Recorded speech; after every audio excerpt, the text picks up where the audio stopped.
ወተንስአ እግዚአብሔር ከመዘንቃ ህምንዋም ወከመሃያን ወህዳግ ወይን ወቀተለ ጸሮ በድሬሁ። እግዚአብሔር ተነሳ። በስመ አብ ወወልድ ወመንፈስ ቅዱስ አሐዱ አምላክ አሜን። በዓለም ላይ የምትኖሩ ኦርቶዶክሳውያን የእግዚአብሔር ልጆች ሰላም እግዚአብሔር ይብዛላችሁ። ለብርሃነ ትንሣኤው እንኳን አደረሰን አደረሳችሁ። እንደሚታወቀው የ2018 ዓመተ ምህረት የትንሣኤው በዓል ሚያዝያ 4 ቀን ነው። አብይ ጾምን ጾመን እንደኛ ሳይሆን እንደ እግዚአብሔር ቸርነት ሕማማቱን አሳልፈን ስቅለቱንም አይተን ቅዳም ስዑርንም ተመልክተን አሁን ላይ ትንሣኤው ላይ ደርሰናል። የትንሣኤው ጌታ ሁላችንም ቅዱስ ያሬድ እንዳለው አምላኬ ኄር አንሥአኒ በትንሣኤከ፣ ደግ አምላኬ ደግ እግዚአብሔር ሆይ በትንሣኤህ አንሳኝ እንዳለ የተነሳው ጌታ ሁላችንም በበጎ ትንሣኤ፣ በመልካም ትንሣኤ፣ በፍቅር ትንሣኤ፣ በይቅርታ ትንሣኤ እንዲያነሳን መልካም ፈቃዱ ይሆንልን። መዝሙረኛው ልበ አምላክ ዳዊት መዝሙር 78 ቁጥር 65 ላይ እግዚአብሔር ተነሳ ይላል። እግዚአብሔር ተነሳ ምን ከመዘንቃ ምንዋም ብሎ ነው የሚያመጣው። ከእንቅልፉ እንደሚነቃ ሰው እግዚአብሔር ተነሳ ይላል። ከእንቅልፍ እንደሚነቃ ሰው እግዚአብሔር ተነሳ ይላል። እንመጣበታለን።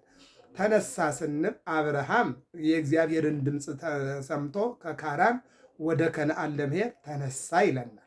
ያዕቆብ የእናቱን ድምፅ ሰምቶ ከእናት አባቱ ቤት ወደ አጎቱ ቤት ሊሄድ ተነሳ ይለናል። ሙሴ እግዚአብሔር ባዘዘው መልኩ እስራኤልን ከግብፅ ሊያወጣ እነሆ ወደ ግብፅ ሊሄድ ተነሳ ይለናል። ዳዊት ጎልያድን ሊያሸንፍ እነሆ ድንጋይን ይዞ ለመሄድ ተነሳ ይለናል።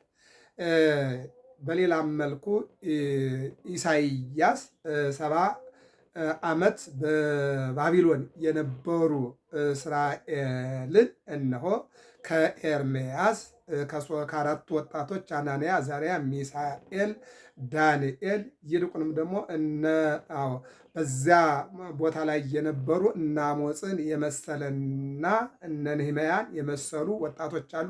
እነዚህን ለማምጣት በትንቢት በፈቃድ ተነሳ ይለናል። በአጭሩ አንደኛው ሰው አንድ ስራ ለመስራት ይነሳል፣ ወደ አንድ ሀገር ለመሄድ ይነሳል የሚለውን ይወስዳል። አንደኛው ማለት ነው ትንሣኤ የሚለው። በሌላ መልኩ ትንሣኤ ማለት ትንሣኤ ህሊና፣ በጎ ነገር ለማድረግ በጎ ስራ ለመስራት፣ ወደ ገዳም ለመሄድ፣ ወደ ቤተ ክርስቲያን ለመሄድ፣ ወደ ሰው የተጣላ ለማስታረቅ፣ የታረዘ ለማልበስ፣ የታሰረ ለማስፈታት ለመሄድ ምናል ተነሳ የሚለውን ይሄ በጎ የህሊና ትንሣኤ የሚለው ጥሩ ስራ በጎ ስራ ለመስራት፣ ለፍቅር፣ ለይቅርታ፣ ለደግነት ተነሳ የሚለውን ይተረጉማል። ሌላው በነቢያት ያየነው ነው። እነሆ በኤልያስ ጸሎት፣ በኤልሳ ጸሎት የሞተው ተነሳ ወደሚለውን ማየት ይቻላል። ይሄ እነዚህ ሁሉ ግን አስነሻላቸው ማን አላቸው? እግዚአብሔር ማለት ነው። እና የዛሬው ትንሣኤ በአብይ ኃይል ወስልጣን እግዚአብሔር አምላክ በራሱ በባህሪው አስቀድሞ ልበ አምላክ ዳዊት በመዝሙር 131 ተንስ እግዚኦ ውስተ ዕረፍትከ፣ ከዕረፍትህ ተነስ፣ 3 ቀን ካረፍክበት ቦታ ተነስ ብሎ አስቀድሞ ትንቢት ተናግሮ ነበርና ትንቢቱ ይፈጸም ዘንድ ተነሳ ይለናል። ይትነሳ እግዚአብሔር ወይዘረው ጸሩ፣ እነሆ እግዚአብሔር ይነሳ ጠላቶቹ ይበተኑ። ይትነሳ እግዚአብሔር ወይዘረው ጸሩ፣ እግዚአብሔር ይነሳል ጠላቶቹ ይበተናሉ፣ አንድም ይበተኑ የሚለውን ይናገራል። በሌላ መልኩ ደግሞ እነሆ አንሰ ሰከብኩ ኖምኩ ወተንሳይኩ እስመ እግዚአብሔር አንሰሐኒ፣ እነሆ እኔ ተኛው አንቀላፋሁ እስመ እግዚአብሔር አንሰሐኒ፣ እግዚአብሔርም አነሳኝ ይለናል። ይህንን ይናገራል ማለት ነው። በሌላ መልኩ ቅዱስ ዳዊት እንደዚህ ይለናል። ዛቲ ዕለት እንተ ገብረ እግዚአብሔር መዝሙር 118 ላይ እግዚአብሔር የሰራት ቀን ይህች ናት። ዓለምን የፈጠረባት ይልቁንም ዓለምን ለማዳን የመጣባት ይልቁንም ደግሞ በራሱ ኃይልና ስልጣን ለመነሳት የፈጠራት ዕለት ይቺ ዕለተ ሰንበት ናትና በዓለ እግዚአብሔር በዓለ ክርስቶስ ናትና የጌታ ቀን ይላታል ራእይ 1 ቁጥር 8 ላይ ማለት ነው። በጌታ ቀን ጌታ የተነሳባት ታላቅ ዕለት ዛቲ ዕለት እንተ ገብረ እግዚአብሔር የሰራት እጹብ ድንቅ ቀን ይች ናት ይላል። በዚች ቀን በራሱ ኃይልና ስልጣን ተነሳ ይላል። ሶስት ነገሮችን እንውሰድ። በማቴዎስ ወንጌል ምዕራፍ 12 ላይ እንድናምንብህ ምልክት አሳየን፣ እንደ ኤልያስ ዝናብ አቁመህ፣ እንደ ሙሴ ባህር ከፍለህ፣ እንደ ጌዴዎን ጸምር ዘርግተህ ይልቁንም ደግሞ እንደ ኢያሱ በሰማይ ፀሐይ አቁመህ አሳየንና እንመንብህ ሲሉት አመንዝራና ኃጢአተኛ ክፉ ትውልድ ምልክት ይፈልጋል። ምልክት አይሰጣችሁም። ምልክት ዮናስ ብቻ ነው ምልክት። ዮናስ 3 ቀንና 3 ሌሊት በባህር ውስጥ ባለ አሳ አንበሪ ሆድ ውስጥ ቆይቶ እንደወጣ ወበከመ ነበረ ዮናስ ውስተ ከርሰ አንበሪ ሰሉሰ መዋዕለ ወሰሉሰ ለያልየ ከማሁ ይነብር ወልደ እጓለ እመሕያው 3 መዓልተ ወ3 ሌሊተ ውስተ ልበ ምድር። ዮናስ በባህር ውስጥ ባለ አሳ ውስጥ ሆድ ውስጥ 3 ቀን 3 ሌሊት አድሮ በሰላም እንደወጣ ይህ የምታዩት ሰውነትም 3 ቀን 3 ሌሊት በመቃብር አድሮ ይልቁንም በልበ መቃብር አድሮ ይነሳል አለና ነገራቸው። በዮሐንስ ወንጌል ምዕራፍ 2 ከቤተ መቅደስ የምታስወጣን አዳራሻችን የምታባረረን እንስሳዎቻችን የምትፈትንብን በማን ስልጣን ነው? በአይ ስልጣን ትገብር ዘንድ ይህም በማን ስልጣን ታደርጋለህ? አንተ ሊቀ ካህናት አይደለህ፣ አንተ ባለስልጣን አይደለህ፣ አንተ መንግስት አይደለህ። ማን ሾመህ? ማንስ ደግሞ የበላይነትን ሰጠህ? ብለው ሲሉት ምልክት አምጣ ይህን ለማድረግ ሲሉት ንስትው ወደ ዝንቱ መቅደስ ዋና አነሶ በሳልስት ዕለት ይህን መቅደስ አፍርሱት በሶስተኛው ቀን አነሳዋለሁ አላቸው። እነሱ 46 ዓመት ስለታነጸው ስለ ዘሩባቤል ህንፃ መስሏቸዋል። አይደለም፣ ስለ ሰውነቱ ነው። እኔን አሁን 33 ዓመት ከ3 ወር ደርሶ ነበርና በ30 ዓመቴ ግደሉኝ በሶስተኛው ቀን እነሳለሁ ነው ያላቸው። እነሱ ግን ስለ ቤተ መቅደስ ይናገሩ ነበር። እሱ ግን በሶስተኛው ቀን እንደሚነሳ ነገራቸው። የመጨረሻው በቀራንዮ ወአውረድዎ እምዲበ መስቀል እነሆ 6666 ግርፋት ተገርፎ በ5 ምስማር ተቸንክሮ በአንድ ጦር ተወግቶ ቆምጣጤ ጠጥቶ በጥፊ ተመቶ ራሱን በመቃን ተደብድቦ በዱላ በደረቅ ዱላ ራሱን ቀጥቅጠውት እንደባም ማለት ነው። ከዚህ በኋላ ስጋው አልቆ አጥንቱ ተቆጥሮ ደሙ ፈሶ ነፍሱን አሳልፎ ሲሰጥ ዮሴፍና ኒቆዲሞስ ቅዱስ ስጋውን ከመስቀል ላይ አውርደው ሲገንዙት ወአንበስበሰ አዕይንቲሁ እግዚእ ኢየሱስ አይኑን ግልጥ አደረገና ዝም ብላችሁ ትገንዙኛላችሁ እንዲህ አላቸው። ግራ ገብቶን ነው ምን እናድርግ ሲሉት ቅዱስ እግዚአብሔር ቅዱስ ኃያል እያላችሁ የተወለደ የተጠመቀ የተሰቀለ የተነሳ ያረገ እግዚአብሔር እያላችሁ ገንዙኛላቸው። ይህን እያሉ ምን አለው? ገነዙት ማለት ነው። ገነዙና በጎልጎታ በአዲስ መቃብር ቀበሩት። አሁን እንግዲህ ከዚህ በኋላ ይላል 400 መቃብር ጠባቂዎች አቀብተ መቃብር አይላፍ እንበለ ይስምዑ ቀርነ ጽዋዬ ይላል። 400 ገራፊዎች 400 እንደገና ደግሞ መቃብር ጠባቂዎች ተዘጋጁ። ምንድን ነው ያሉት? ከተቀበረ በኋላ ወደ ጲላጦስ ሄዱና አይሁድ ምን አሉት? ከ3 ቀን በኋላ እነሳለሁ ብሏልና እንዳይነሳ ጥበቃ ይሰማራልን አሉና ጠየቁት። በዚህን ጊዜ እንደ ፍላጎታችሁ አድርጎ አላቸው። 400 ፈርጣማ ጉልበትና ኃይልና አንደበት ያላቸው ጉልበት ያላቸው ተመርጠው በታችና በላይ በቀኝና በግራ ዙሪያውን 400 ሆነው መቃብሩን ይጠብቁ ነበር። ከመቼ ጀምረው? ከአርብ ጀምረው ማለት ነው። የት? ጎልጎታ ምን እንዳይነሳ ማለት ነው። ይህን ነው አሁን የሚገርመው ነገር ከሌሊቱ 10 ሰዓት ላይ ወተንሰአ እግዚአብሔር ከመዘንቃ ምንዋም እዚህ ላይ ነው እንግዲህ የተነሳ ነው። እግዚአብሔር ተነሳ። እንዴት ተነሳ? ከእንቅልፍ እንደሚነሳ አንድ ሰው ከእንቅልፍ የሚነሳበት ወይም ሲተኛ 3 ነገር አለው። አንደኛ አንድ ሰው የሚተኛው ነፍስና ስጋው ሳይለያይ ከነነፍሱ ነው የሚተኛው። አንዱ አሁን ሰው ሳይሞት ነው የሚተኛው ማለት ነው። ከሞተ ሞተ አረፈ ነው የሚባለው። ስለዚህ ጌታ እነሆ ሲቀበር በስጋው ቢሞት በመለኮቱ ሕያው ነው ማለት ነው። አያችሁ፣ ሕያው ነው። አንዱ ይሄ ነው። ሰው ከነ ነፍሱ ተኝቶ እንደሚነሳ በመለኮቱ ሕያው በስጋው ደግሞ ሙት ሆኖ ወደ መቃብር ወረደ። ያ በመለኮቱ ሕያው የሆነው አካል እምን ሆነ? በአብይ ኃይል ወስልጣን ድንጋይ አንሱልኝ መቃብር ክፈቱልኝ ሳይል ተነሳ ነው። አንደኛው ነው። ሁለተኛው ሰው የሚተኛው እንደሚነሳ አምኖ ነው። እንደሚሞት ካወቀ አይተኛም። አዎ። ስለዚህ ሰው የሚተኛው እንደሚነሳ አውቆ ነው። መድኃኔዓለም ደግሞ ሲያንቀላፋ ስጋውና ነፍሱን ሲለይ እንደሚነሳ ያውቅ ነበረ ማለት ነው። አስቀድሞም በነቢያት ተናግሯል ማለት ነው። ሰው እንደሚነሳ አውቆ አዎ እንደሚተኛ ሁሉ ጌታም እንደሚነሳ ይዜ እትነሣ ይቤ እግዚአብሔር፣ ዛሬ እነሳለሁ አለ ማን? እግዚአብሔር።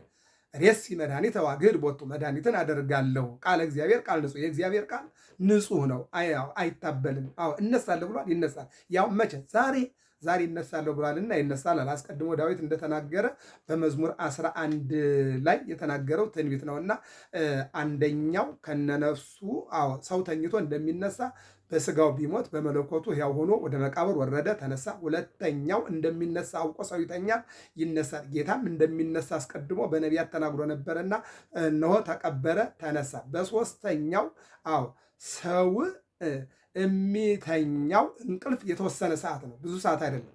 ጌታም በመቃብር ውስጥ የሚቆየው 3 ቀን ብቻ ነበር። አስቀድሞ ተነግሯል፣ በዮናስ ተናግሯል። አዎ 3 ቀን ዮናስ በአሳ ሆድ ውስጥ እንዳደረ እኔም 3 ቀን በመቃብር አድራለሁ አለ። በሶስተኛው ቀን ምን አለ? ተነሳ ማለት ነው። አሁን እንግዲህ ወደ ወንጌሉ ምን ይላል? በመንፈቀ ሌሊት ይሄ 400 ጠባቂ ዙሪያውን ሾተል ይዞ ባለበት ሰዓት ላይ ጌታችን አዎ ድንጋይ አንሱልኝ አፈሩን በትኑልኝ ሳይል ተነሳ።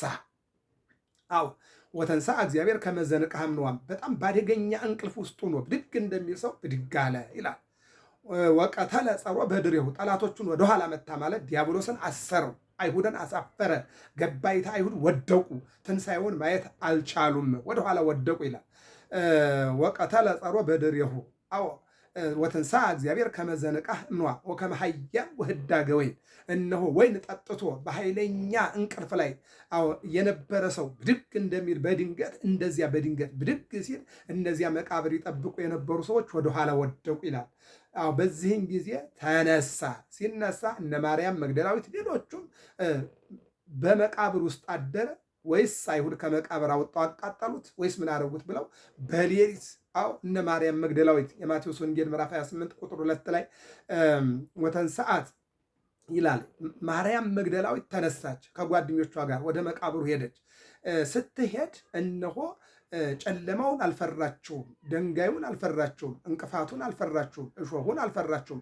የፈራችሁ ምንድን ነበር? በላዩ ላይ የተቀመጠው ትልቅ ድንጋይ እንዳይነሳ፣ አንደኛ በጣም ትልቅ ድንጋይ በሴቶች አቅም የማይነሳ ድንጋይ አድርጎበታል። ሁለተኛ ዙሪያውን ወታደር ቆሟል ማለት ነው። እና ድንጋዩን ማን ያንከባልልናል እያሉ ወደ መቃብሩ ሲሄዱ 2 መላእክት ነጫጭ ልብስ ለብሰዋል። ለዚህ ነው የትንሣኤ ዕለት ነጫጭ ልብስ የምንለብሰው። አሁን እነ ማርያም መግደላዊት መላእክቶቹን አህደት ራሰ አህደት ርጋጸ፣ አንዱ በላይ አንዱ በታችሁ ነው። ሚካኤልና ገብርኤል ናቸው። በነገራችን ላይ እነሱን ሲያዩ ፈሩ ይላል። አንተንሰ ኢትፍራ ወኢትደንግጻ፣ እናንተስ አትፍሩ፣ የተሰቀለውን የተነሳውን ኢየሱስን እንደምትፈልጉ እናውቃለን። ተንሥአ በከመ ይቤ ይሃሎ ዘየ፣ አስቀድሞ እነሳለሁ እንዳለ ተነስቷል። በዚህ የለም ማለት በቃ የድንግል ማርያም ልጅ መድኃኔዓለም በመቃብሩ የለም። አዎ የክርስቲያኖች አምላክ መድኃኔዓለም በመቃብር የለም። ድንጋይ አንሱልኝ አላለም፣ አፈር በትኑልኝ አላለም። በራሱ ኃይልና ስልጣን ተነስቷል። ሕያውን ከሙታን መካከል ለምን ፈለጋችሁት? አዎ እነሆ በራሱ ኃይልና ስልጣን ሰይጣንን አስሮ ገዳይ ገሎ በራሱ ኃይልና ስልጣን ተነስቷል አላቸው ይላል። ሴቶቹን መላኩ ማለት ነው። በኋላ ሌሎች ሴቶች ወደኋላ ተነስቷል እያሉ ሲመለሱ ማርያም መግደላዊት ግን ዘወር አለችና አዎ ስትቆም አዎ ምን ይላል? ወአንኰርኰራ ለይእቲብ ወነበረ ዲቢሃ አብይ መልአክ፣ ደንጋዩን ገለበጠና ይኸው ባዶ ነው ተመልከች አላት። ሂዳ ስታይ መቃብሩ ባዶውን ቀርቷል። አሁንም አለፋለችና ቆመች። ምክንያቱም ሴቶች አዎ በአይን ካላዩና ካልተመለከቱ በስተቀር ያንን ነገር እውነት ነው ብለው ያለማመን አለባቸው። በሌላ መልኩ ደግሞ ቀባሪዎቹ ወንዶች ሁነው ትንሣኤውን የሚመሰክሩ ሴቶች ስለሆኑ ደግሞ ለመመስከር ያየነውን እንመሰክራለን፣ የሰማነውን እንናገራለን ነውና የተማሩት ይህን ስለሆነ ሳላየው እንዴት ተነሳ ብዬ መሰክራለሁ፣ ሳላየው ሳልመለከተው የትንሣኤ ምስክር እንዴት ሆናለሁ አለችና እንደገና ቆመች። በዚህን ጊዜ ነው ዮሐንስ ወንጌል ምዕራፍ 21 ላይ እንደምናየው ምዕራፍ 20 ላይ እንደምናየው የዮሐንስ ወንጌል ምዕራፍ 20 ማርያም አላት። ማን? ጌታ በአትክልቱ ቦታ ላይ ዘወር ብላ ስታየው ጌታ ነው ረቡኒ አለችው። አሁን ሄዳ ልትነካው ስትል አትንኪኝ አላት። ሀበ አምላኬ ወአምላክክሙ ሀበ አወ ወደ አምላኬ ወደ አምላካችሁ ወደ ንጉሴ ወደ ንጉሳችሁ እስከማድረግ ድረስ አለና ምን አላት? ሁራ ንገር ለአርዳኢ ከመ ተንሣእኩሙ እሙታን፣ ሂጂና ለሐዋርያት እንደተነሳው ተናገሪ አላት። እንደተነገረውም እነሆ በመንፈቀ ሌሊት ጌታችን ሙስና መቃብርን አጥፍቶ ተነሳ። ሰይጣንን አሰረው። የክርስቲያኖች ድል ተበሰረ። ሞት በትንሣኤ ተዋጠ። የሞት መውጊያው በክርስቶስ ከሸፈ። ኃጢአት ተወገደ። ጨለማ በብርሃን ተተካ። አዎ አሁን ከዚህ በኋላ ክርስቶስ ሲነሳ እነዚያ ሰዎች ወደቁ፣ 400 ማለት ነው። በኋላ ግን የሚገርመው ነገር እነዚህ ጲላጦስና አይሁድ የክርስቶስን መነሳት ሲሰሙ ትንሣኤውን ለመሸፈን የተለያየ ነገር አደረጉ። አሁንም በአራት መልኩ ሰዎች ተነሱ። ምን አይነት ሰዎች ናቸው? ዳኞች ማለት ነው። 4 አይነት ግሩፕ ተነሳ። ምስክሮች መጡ። ምንድን ነው? ለሐዋርያት ብር ስጡና ይልቁንም ለእነዚያ ለወታደሮቹና አጠገብ ላሉ ሰዎች በሙሉ ብር ተበትሮ አልተነሳም፣ ሐዋርያት ሰርቀው ወሰዱት ብለው እንዲመሰክሩ ብር ተመዘነ። የክርስቶስን ትንሣኤ ለመሸፈን ማለት ነው። ዛሬ ኦርቶዶክስን ለመሸፈን፣ ጸበሉን ለመሸፈን፣ መስቀሉን ለመሸፈን ይልቁንም የእመቤታችን አማላጅነት፣ የጻድቃን የሰማዕታትን ተራዳኢነት፣ ይልቁንም የጾምን፣ የጸሎትን፣ የመስቀልን፣ የጽላትን ክብር ለመሸፈን ብዙ ብር ተመዝኖ እንደምናየው በዓለም ላይ በኢትዮጵያ ኦርቶዶክስ ተዋሕዶ ቤተክርስቲያን ላይ ያልተመዘነ ብር የለም። የቅዱሳንን ክብር ለመሸፈን፣ የጽላቱን፣ የጸበሉን ክብር ለመሸፈን ማለት ነው እና ትንሣኤውን ለመሸፈን መዘኑ። ባጭሩ እናሳጥረው። ምን ይላል? የመጀመሪያዎቹ ተጠሩ። እንዴት ተነሳ ተባሉ። 12 ሐዋርያት መጡና ድንጋዩን ገልብጠው ከመቃብር ውስጥ አወጡት። አንደኛው ምስክር ይሄ ነው። እንደገና ደግሞ ሌሎቹ ተጠሩና መጡ። እናንተስ ተባሉ። 36ቱ ቅዱሳት አንስት መጡና ድንጋዩን ፈንቅለው ከመቃብር አወጡት። ይህም ውሸት ነው። ሁለተኛ ነው። ሶስተኛው ዮሴፍና ኒቆዲሞስ አጥበው ገንዘው በቀበሩበት ባዩበት ባስቀመጡበት ተነስተው መጥተው ድንጋዩን ገልብጠው እንዲነሳ አደረጉት። ምክንያቱም ድንጋዩ ተገልብጧል። ድንጋዩን የገለበጠው መልአኩ ነው። አሁን ሶስተኛው ይሄ ነው። አራተኛው ደግሞ ምን ይላል መሰላችሁ? እነሆ 120 ቤተሰብ ማለት 12ቱ ሐዋርያት፣ 36ቱ ቅዱሳት አንስት፣ 70 አርድእት እነዚህ 120 ቤተሰብ ይባላሉ። 120 ቤተሰብ አጠቃላይ አንድ ላይ ተሰብስበው መጥተው ድንጋዩን ገለበጡና መቃብሩን ከፍተው ጌታን ይዘውት ተነሱት። ኢየሱስን ይዘውት ወሰዱት አሉ። አሁን አምስተኛው ምስክር እውነት ሊናገር መጣ። በነገራችን ላይ ጌታ የተከሰሰባቸው 4 ክሶች ናቸው። አንደኛው ሰንበትን ይሽራል፣ ሁለተኛው የቄሳርን ግብር ይከለክላል፣ ሶስተኛው ኦሪትን ያቃልላል ነው። እነዚህ ሶስቶቹ ውሸት ናቸው፣ ሶስቱ ክሶች ማለት ነው። አንደኛው ግን እውነት ነው። የትኛው ነው? ራሱን እግዚአብሔር አድርጓል ነው። እውነት ነው። እግዚአብሔር ነው፣ አምላክ ነው፣ ፈጣሪ ነው። አዎ እዚህ ላይም ደግሞ የምንመለከተው ደግሞ 4ቱ የውሸት ምስክር ናቸው። አምስተኛው ግን የእውነት ምስክር ነው። ምን አለ መሰላችሁ?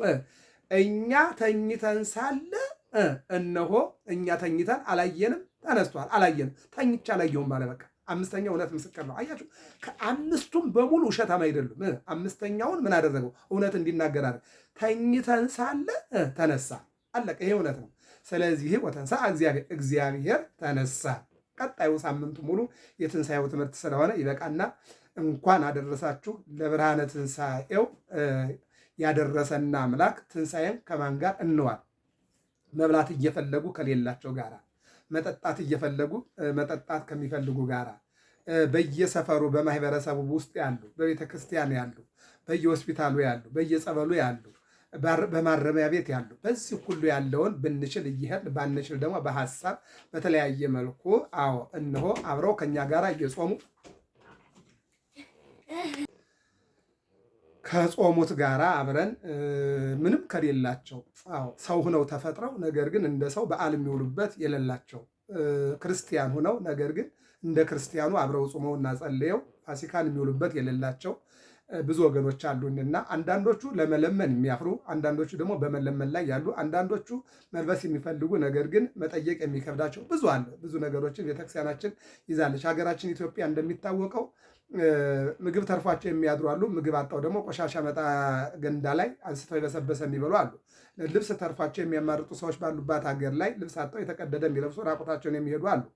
ቤት ሞልቷቸው የሚሸጡ የሚለውጡ እንዳሉ ቤት አጣው ማዳበሪያ ወጥረው የቀኑ ፀሐይ የሌሊቱ ብርድ የሚፈራረቅባቸው አሉ። ስለዚህ ይህን ሁሉ የምናይባት ሀገር ናትና፣ ስለዚህ እነሆ ፋሲካን ስንውል በዚህ አይነት መልኩ አብረን እንድንውል እግዚአብሔር ይርዳን። እንኳን በድጋሚ ለብርሃነ ትንሣኤው አደረሳችሁ። ገብረ መስቀል ሚዲያ ነው። ሰብስክራይብ፣ ላይክ፣ ሸር አድርጉ። በፌስቡክም በቴሌግራምም በቲክቶክም በእነዚህ ሁሉ ተከታተሉ። ቲክቶክ ላይ መጋቢ አዲስ ገብረ መስቀል በሚለው፣ ፌስቡክ ላይ ደግሞ ገብረ መስቀል ሚዲያ ይላል። ቴሌግራም ላይ ደግሞ መጋቢ አዲስ ገብረ መስቀል ይላል። በእነዚህ መርሃ ግብር የእግዚአብሔርን ሀሳብ እንነጋገር። በጠባቧ ሚዲያ ሰፊውን የእግዚአብሔርን ሀሳብ፣ በጠባቧ ሚዲያ ዘላለማዊውን የእግዚአብሔር ቃል፣ በጠባቧ ሚዲያ የእግዚአብሔርን ሀሳብና የመላእክትን ሀሳብ የቅዱሳንን ሀሳብ ይልቁንም ዓለም ታልፋለች። የማያልፈውን የእግዚአብሔርን ቃል ማግኘት ወደ ማጣት፣ ማጣት በማግኘት ይቀየራል። ደስታ ወደ ሐዘን፣ ሐዘን በደስታ ይቀየራል። ስለዚህ የማይቀየረውን የእግዚአብሔርን ሀሳብ በዚህ መስኮት እንድንማማር እግዚአብሔር አምላክ ይፍቀድልን። በድጋሚ ሰብስክራይብ፣ ላይክ፣ ሸር አድርጎ ፎሎውን አትርሱ። እግዚአብሔር አምላክ ሀገራችን ሰላም አድርጎ፣ ቤተክርስቲያናችን ሰላም አድርጎ፣ ህዝባችን ሰላም አድርጎ የትንሣኤውን ብርሃን በሰላም እንዲያሳየን መልካም ፈቃዱ ይሆንልን። ወስብሐት ለእግዚአብሔር።